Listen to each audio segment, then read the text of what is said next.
खत कंपन्यांकडून केल्या जाणारी लिंकिंग तसेच अनधिकृत एसटीबीटी बियाणे विक्री केल्या जात आहे।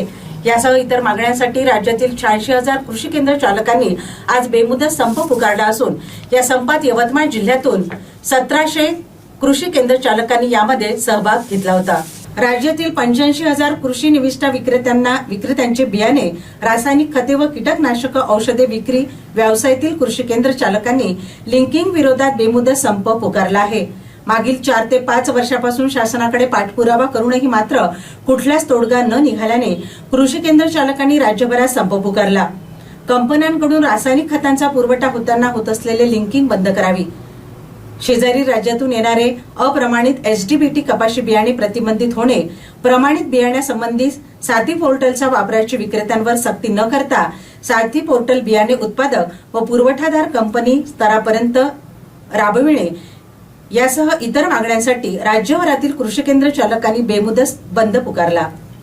पासून मावदा संघटनेमार्फत शासनाचा वारंवार पाठपुरावा केला जात आहे। आमच्या काही प्रमुख मागण्या या ठिकाणी आम्ही इथे शासनाच्या दरबारी मांडलेल्या आहेत। त्या मागण्यांपैकी एक प्रमुख मागणी अशी आहे की खतांवरील लिंकिंग ताबडतोब बंद झालं पाहिजे। परराज्यातून येणारं एसटीबीटी बियाणं इथे ताबडतोब थांबवलं गेलं पाहिजे। ते बियाणं विकणाऱ्या दलालांवर कठोरात कठोर कारवाई केली गेली पाहिजे। त्यामधून शेतकऱ्यांची फसवणूक थांबवली गेली पाहिजे। तसेच कीटकनाशकांचे जे सॅम्पलिंग आहे त्याच्यासाठी कुठल्याही विक्रेत्यांना दोषी धरण्यात येऊ नये। तो संपूर्णपणे पॅकबंद आणून पॅकबंद विक्री करणारा हा विक्रेता असतो। त्याच्यासाठी फक्त कंपन्यांनाच दोषी पकडावे। तशाच सोबत साथी पोर्टल जे आहे ते अतिशय वापरण्यासाठी विक्रेत्यांना अतिशय क्लिष्ट असून ते फक्त कंपनीपर्यंतच मर्यादित ठेवावे। कुठल्याही विक्रेत्यांना त्याचा वापरण्यासाठी जबरदस्ती केल्या जाऊ नये। त्याचप्रकारे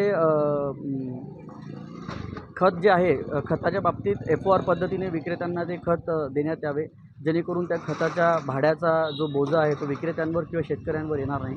अशा प्रकारे इतरही आणखी आमच्या मागण्या आम्ही शासनादरबारी मांडलेल्या आहेत आणि त्यासाठी आजपासून आम्ही बेमुदत बंद संपूर्ण महाराष्ट्रामध्ये करतो आहे। धन्यवाद।